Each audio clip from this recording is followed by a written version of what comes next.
حضرت عیسیٰ علیہ السلام کی والدہ حضرت مریم جب اپنی ماں کے پیٹ میں تھیں تو اس وقت ان کی ماں نے یہ منت مانگ لی کہ جو بچہ پیدا ہوگا اس کو بیت المقدس کی خدمت کے لیے آزاد کروں گی۔ اور جب حضرت مریم پیدا ہوئیں تو ان کی والدہ ان کو بیت المقدس لے گئیں۔ اس وقت بیت المقدس کے تمام عالموں اور عابدوں کے امام حضرت زکریہ علیہ السلام تھے، جو کہ حضرت مریم کے خالو تھے۔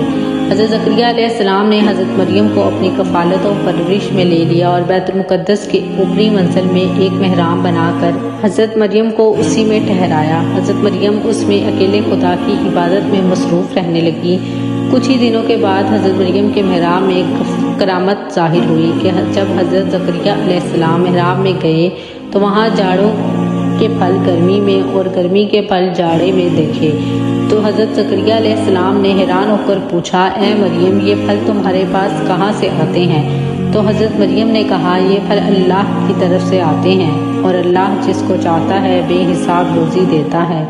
حضرت زکریہ علیہ السلام کے پاس کوئی اولاد نہ تھی، وہ ضعیف ہو چکے تھے۔ جب انہوں نے محراب میں یہ کرامت دیکھی تو اس وقت ان کے دل میں یہ خیال آیا کہ وہ اللہ بے موسم کے پھل پیدا کر سکتا ہے تو مجھے اس عمر میں اولاد بھی عطا کر سکتا ہے۔